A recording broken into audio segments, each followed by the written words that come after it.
Aleluia, meu irmão, glória a Deus. Mais uma oportunidade que Deus está dando a você e a mim.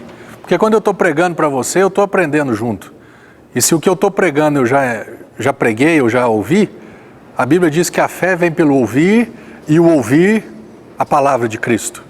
Então eu estou ouvindo de novo. E certamente essa palavra ela vai acrescentar na minha vida. Se para você é a primeira vez, eu tenho certeza que vai ser bênção. Se para você é a 10ª, a 100ª, a enésima vez, a palavra de Deus, ela nunca volta vazia.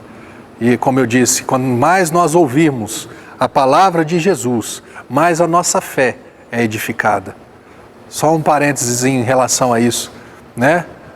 Existem duas maneiras de aumentarmos ou edificarmos a fé. E a fé vem pelo ouvir e ouvir a palavra de Cristo. E também, amados, Judas 20, né, esse texto está em Romanos 8, 10. Deixa eu ver aqui. A fé vem pelo ouvir e ouvir, deixa eu ver aqui, a palavra de Cristo. Romanos 10, versículo 17. Assim a fé vem pela pregação e a pregação pela palavra de Cristo. E aqui em Judas 20 está escrito assim: vós, porém, amados, edificando-vos na vossa santíssima fé, orando no Espírito Santo. Quanto mais você e eu oramos no Espírito, quanto mais você e eu oramos em outras línguas, mais a nossa fé vai sendo edificada. Sabe o que significa a palavra edificar? É construir sobre um fundamento. Então, qual que é o nosso fundamento? Jesus Cristo. A fé veio. Um dia eu ouvi que Jesus morreu na cruz por mim. Um dia eu ouvi que Deus me amou de tal maneira que Ele entregou Jesus. E para que eu fosse salvo, eu precisava simplesmente crer nessa morte e ressurreição de Jesus. Nesse dia eu nasci de novo. Então o fundamento foi colocado na minha vida. Agora eu quero edificar essa fé. A fé veio, agora eu vou edificar a fé, orando em outras línguas. Agora eu vou receber mais revelação de quem é Jesus. Eu vou entender o projeto de vida de Deus para a minha vida. As coisas vão acontecendo enquanto eu vou orando em outras línguas. Amém? Foi só um parênteses para você que às vezes, então tem fé, minha fé não é tão pequena, minha fé não alcança. Você já tem o fundamento? Jesus, a fé já veio para você? Jesus já veio para você? Já é o seu fundamento? É. Então edifique agora essa fé, orando em outras línguas. Amém? Pastor, eu não entendi direito isso não. Procura no nosso site, saldaterrapc.com.br, ali na parte onde tem mensagens, né, vídeos, tem um programa que eu falo sobre o batismo no Espírito Santo. E você vai entender o que acontece quando qual que é a função, o que Deus deseja com o batismo no Espírito na sua vida. Qual que é a finalidade, né, de você e eu sermos cheios do Espírito Santo, falarmos em outras línguas. Paulo fala no capítulo 14 de 1 Coríntios, aquele que ora em outras línguas a si mesmo se edifica. Você quer se edificar? Ore em outras línguas. Amém? O que eu quero falar com você hoje, esses dias aqui na igreja, esse tempo atrás aí na igreja, né, nós fizemos, então tem a igreja aqui na frente, onde você está vendo, e no fundo da igreja nós temos um estacionamento que dá, né, porque a frente da igreja é aqui na Avenida João Pinheiro. E o fundo da igreja é numa ruazinha aqui, que chama Ivo Sandri. E no fundo da igreja nós fizemos um estacionamento que comporta aproximadamente 70 carros, né? Tá faltando o seu aqui. Aliás, tá faltando não. Domingo, meu irmão, domingo o pessoal tem chegado mais cedo, estaciona o carro, vem aqui para dentro da igreja. E tem ficado talvez mais de uns 100 carros por lá de fora. Então, se você quiser parar o carro no estacionamento, vem um pouquinho mais cedo. E aí, nesse estacionamento, nós, né, na época, fez a terraplenagem, né, jogou terra ali, acertou tudo, e depois nós jogamos alguns caminhões de pedra brita. E a máquina também espalhou, tudo bem. Passado um mês e meio, eu vi que começou a aparecer umas graminhas, uns matinhos, começou a brotar no meio daquelas pedras britas. E agora nós já estamos com, né, praticamente 3 meses de igreja, e eu tenho o costume agora, ainda mais que está no tempo do frio, eu venho aqui para a igreja de manhãzinha e vou lá para o estacionamento para orar em outras línguas, para edificar a minha fé, para eu conhecer mais de Jesus, para eu saber mais a direção de Deus para a minha vida, para a igreja, para o ministério. Então, eu tenho essa prática, né, de orar em línguas. E esses dias eu estava andando lá e, sei lá, eu passo mais de 1 hora andando lá. Esquenta o corpo e esquenta o meu espírito. O sol esquenta o meu corpo e a oração aquece o meu espírito. E eu andando lá, eu vi um tanto desses matinhos, e um dia desse eu vim aqui na igreja pregar, né, e falei sobre isso. Falei que se nós não cuidarmos, os matos crescem na nossa vida também. Se nós não, né, formos diligentes, o mato vai crescendo, e a Bíblia diz que, ali em Marcos, no capítulo 4, fala que as demais ambições desse mundo, a fascinação das riquezas e as outras coisas vão crescendo junto com a palavra e vão, né, concorrendo com a palavra, deixando a palavra infrutífera. Então eu estava pregando a respeito disso. Nós somos responsáveis para, em Jesus, através de Jesus, por intermédio de Jesus, removermos esses matos, né, essas ervas daninhas que vão crescendo nas nossas vidas e que impedem a palavra de Deus crescer.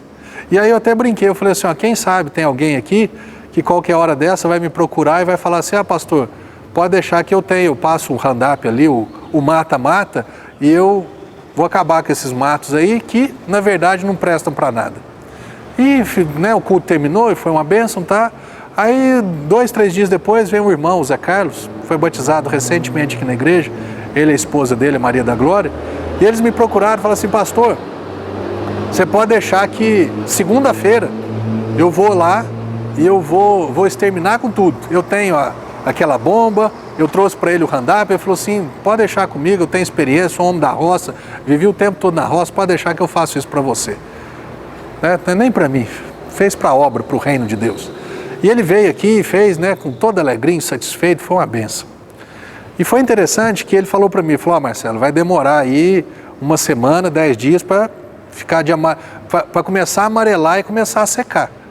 E foi interessante que ele veio na segunda-feira, ele fez isso, e na quarta-feira, né, segunda, terça, quarta, então esse produto, o Roundup, atuou nessas plantas, nesses matos, que não eram plantas, eram matos que estavam crescendo, atuou na segunda-feira, na terça-feira, e quarta-feira de manhã eu estava orando lá, e foi interessante que eu comecei a olhar para aquilo, né, assim, a impressão que dava é que não tinha acontecido nada.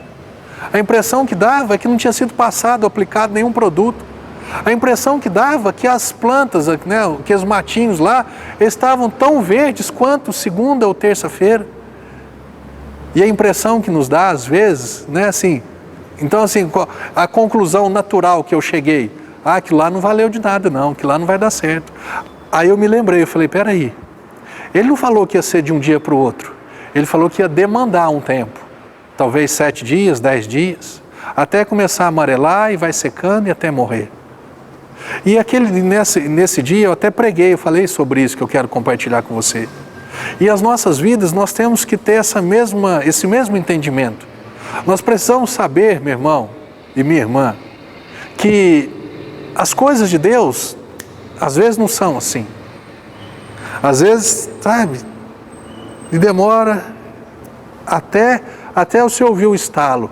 Às vezes demora um dia, às vezes uma semana, às vezes um mês, às vezes um ano inteiro, às vezes mais do que anos, para que você ouça o estalo, para que aquela obra seja completada nas nossas vidas, para que aquele projeto de Deus seja instaurado nas nossas vidas, para que o propósito de Deus se cumpra em nossas vidas.